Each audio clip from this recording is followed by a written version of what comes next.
దేవుని రాజ్యానికి మంచి ముత్యాలు కావాలి. ఆ మంచి ముత్యాలను యేసుక్రీస్తు రక్తముతో కడగబడిన ముత్యాలవి. ఆ ముత్యాలను ఆయన కొని దైవరాజ్యానికి సిద్ధపరచుంచుతున్నాడు. నా తండ్రి ఇంట అనేక నివాసాలు ఉన్నాయని చెప్పాడే, ఆ నివాసాలలో యోగ్యమైన ముత్యాలను ఉంచబోతున్నాడు. యోగ్యమైన ముత్యాలను ఉంచబోతున్నాడు. గ్యారంటీ. నేను ఎప్పుడు ఒకటే కోరుకుంటాను, ప్రభువా నేనైతే ఏది కోరుకోవట్లేదు ఈ లోకంలో ఏది కోరుకోవట్లే. నా వంతు నేను ఎంత చేయగలుగుతాను, ఎంతవరకు చేయగలుగుతాను, నాకు ఆయుష్ ఎంత ఇస్తావో అంతట్లోనూ కూడా కొంతమందినైనా నేను నీ తట్టు తిప్పాలి.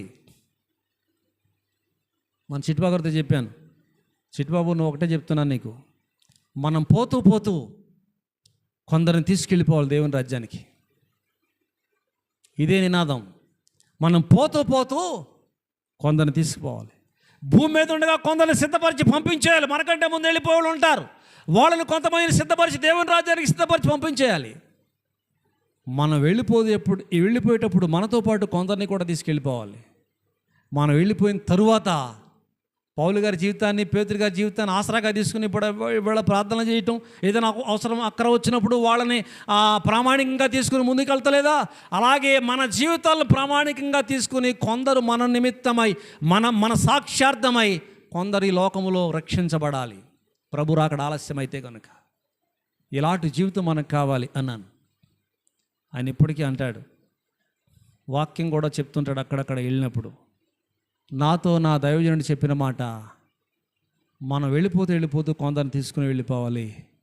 ఇదే ఆయన చెప్పిన మాట అని ఎప్పటికీ చెబుతూనే ఉంటాడు. ఎక్కడ వాక్యం చెప్పినా ఏదో చోట సందర్భం వచ్చినప్పుడు ఖచ్చితంగా బోధిస్తూ ఉంటాడు. దేవుని బిడ్డలారా గమనించండి, మనం జీవించామంటే కాదు, పుట్టలోన చెదలు పుట్టవా గిట్టవా, ఎందుకది పుడతాయి చేస్తాయి. ఉపయోగం లేని పుట్టుక, ఉపయోగం లేని చావు.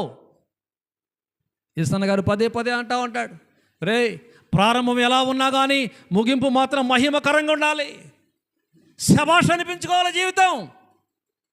మధ్యలో 100 రకాలుగా ఉంటుంది పరిస్థితి, కానీ అంతటిని జయించుకుంటూ రావాలి. బురదలో పడితేనే కదా బురద అంటే ఏంటో తెలిసేది.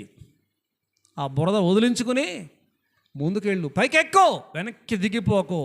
బల్లి కింద పడిపోయింది, ఆ లైట్ దగ్గర నుండి కింద పడింది. అక్కడే ఉంటుందా బల్లి? చెప్పండి, అక్కడే ఉంటుందా? నేను ఎగో పడిపోయాను కదా, ఇంకెక్కడే ఉంటానులే, ఇంతే అనుకుంటుందా? అనుకోదు.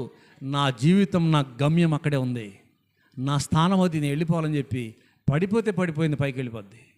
అలాగునా ఈ రోజున ఎక్కడ పడిపోతున్నామో